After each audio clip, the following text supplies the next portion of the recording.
Hey everyone, welcome to my classroom. Today we are going to discuss career planning benefits and its limitations and also the criteria. First one, what are the benefits of career planning?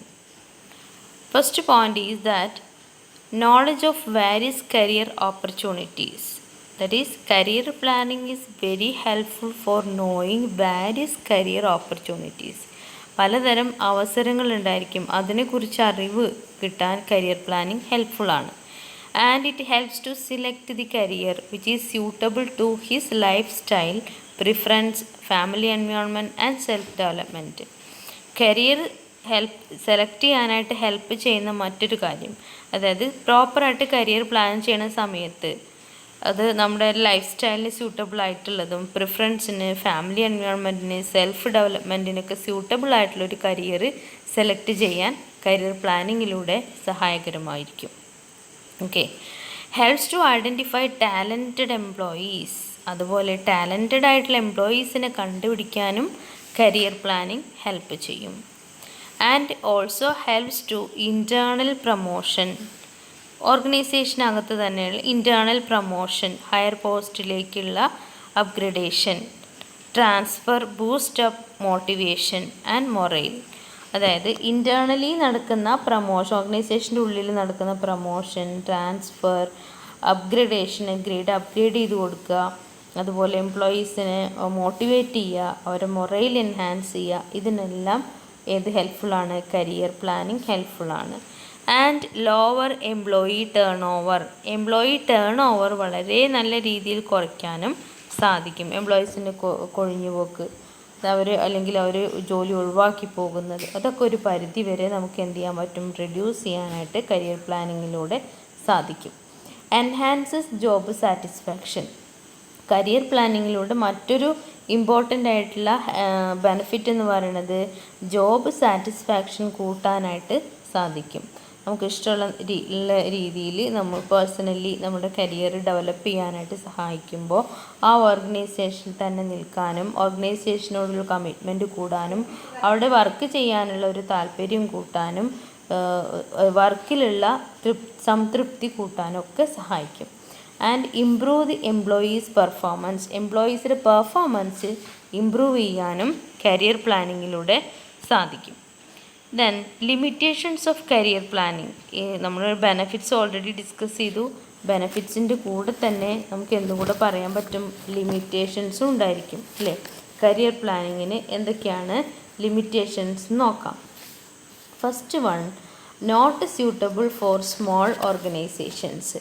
ചെറിയ ഓർഗനൈസേഷന് അത്ര suitable അല്ല career planning എന്ന് പറയുന്നത്. Then not suitable for unskilled and semi skilled jobs. അതായത്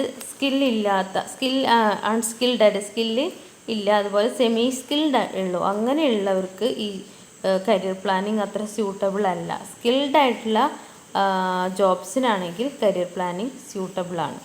long term planning not feasible. അതുപോലെ തന്നെ long term planning ഇവിടെ പോസിബിൾ അല്ല. അതുപോലെ പൊളിറ്റിക്കൽ ഇൻ്റർവെൻഷൻ വരുമ്പോൾ കരിയർ പ്ലാനിങ് പ്രോപ്പറായിട്ട് ഇംപ്ലിമെൻറ്റ് ചെയ്യാനായിട്ട് സാധിക്കില്ല. Some careers do not have much scope for advancement. ചില കരിയേഴ്സ് അത്ര അഡ്വാൻസ്മെൻറ്റിനുള്ള സ്കോപ്പൊന്നും അതിനകത്ത് ഉണ്ടാവാറില്ല. Technological and economic factors may lead to declining stage to some career. അതുപോലെ ടെക്നോളജിക്കലായിട്ടുള്ള എക്കണോമിക്കായിട്ടുള്ള ഫാക്ടേഴ്സ് പലപ്പോഴും കരിയറിനെ ഓപ്പോസിറ്റായിട്ട് ബാധിക്കാറും ഉണ്ട്.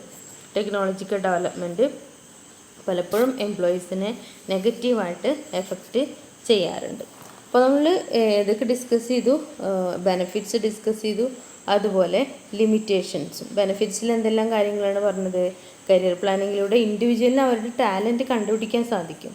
അവരുടെ നീഡ് എന്താണ്, അവരുടെ മോട്ടീവ്സ് എന്താണ്, ജോബ് റിലേറ്റഡ് ആയിട്ടുള്ള അവരുടെ മോട്ടീവ്സ്, അവരുടെ നീഡ്, അവരുടെ ഉള്ളിലുള്ള ടാലൻറ്റ്, ഇതൊക്കെ കണ്ടുപിടിക്കാൻ ഒരു ഇൻഡിവിജ്വലിന് സഹായിക്കും. അതുപോലെ ഒരു ഇൻഡിവിജ്വലിന് ഹെൽപ്പ് ചെയ്യും to create a sense of belongingness in the mind of employees. എംപ്ലോയീസിൻ്റെ മൈൻഡിൽ ഒരു ബിലോങ്ങിങ്നെസ് എന്നുള്ള സെൻസ് കൂട്ടാൻ സാധിക്കും. ഫേമിനോടുള്ള, ഓർഗനൈസേഷനോടുള്ള ഒരു പ്രത്യേക താല്പര്യം, ഒരു കടപ്പാട്, ഒരു സ്നേഹം, ഒരു റിലേഷൻഷിപ്പൊക്കെ എൻഹാൻസ് ചെയ്യാനായിട്ട് സാധിക്കും. And it provide greater opportunity for changing working environment. Working എൻവയോൺമെൻറ്റിൽ വരുന്ന മാറ്റം അല്ലേ, അവിടെ നല്ല നല്ല ഓപ്പർച്യൂണിറ്റീസ് വരുമ്പോൾ അതിനോടനുസരിച്ച് എംപ്ലോയീസിന് ഗ്രോത്ത് ആൻഡ് ഡെവലപ്മെൻറ്റിനുള്ള ഓപ്പർച്യൂണിറ്റിയാണ് കിട്ടുന്നത്. അതുകൊണ്ട് തന്നെ വർക്കിംഗ് എൻവയോൺമെൻറ്റിൽ വരുന്ന മാറ്റത്തിനനുസരിച്ച് മാറാൻ അവർക്ക് അവസരങ്ങൾ ലഭിക്കും.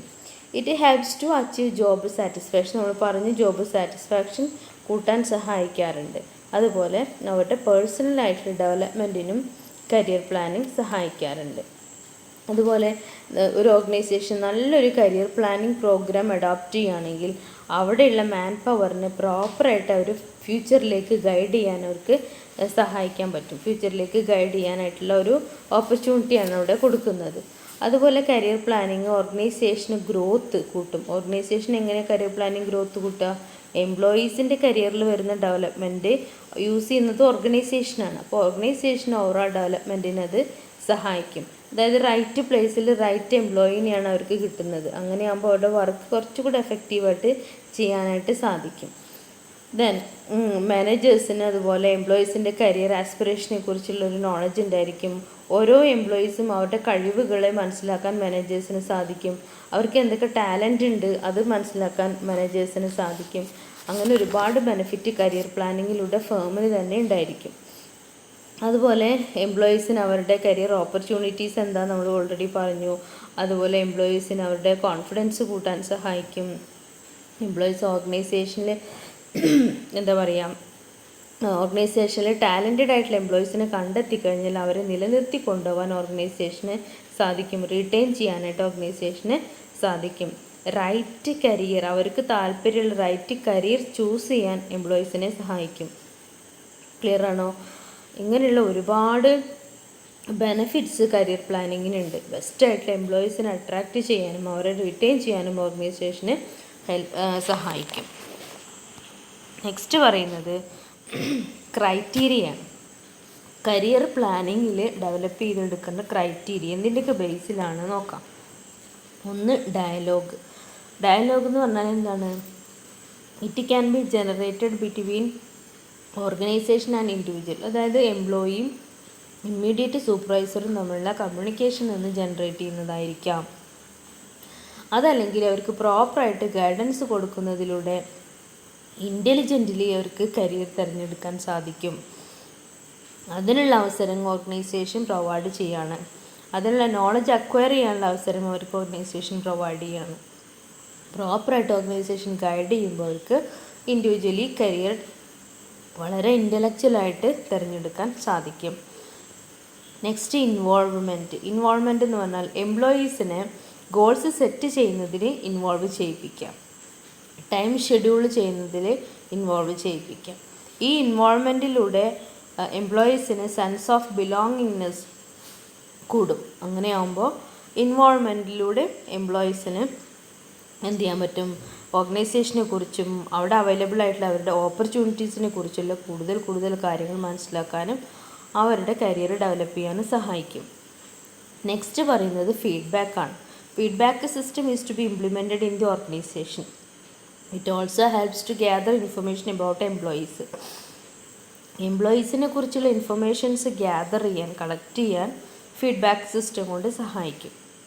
ഇൻഫർമേഷൻ വളരെ സിസ്റ്റമാറ്റിക് ആയിട്ടുള്ള മാനറിൽ കളക്ട് ചെയ്യുകയും ആ ഇൻഫർമേഷനിലൂടെ ഓർഗനൈസേഷനെ ഹ്യൂമൻ റിസോഴ്സിനെ കുറിച്ച് കൂടുതൽ കാര്യങ്ങൾ അറിയാനും അവരെങ്ങനെ ഉപയോഗപ്പെടുത്തണം എന്നുള്ള കാര്യങ്ങൾ അറിയാനും അവർക്ക് എന്തെല്ലാം ഓപ്പർച്യൂണിറ്റീസ് നൽകണം, അവരുടെ ടാലൻറ്റ്സ് എന്തൊക്കെയാണെന്ന് കണ്ടെത്താനും എംപ്ലോയീസിന് കൂടുതൽ ഓപ്പർച്യൂണിറ്റീസ് പ്രൊവൈഡ് ചെയ്യാനും അതിലൂടെ കരിയർ പ്ലാൻ ചെയ്യാനും ഒക്കെ സഹായിക്കും.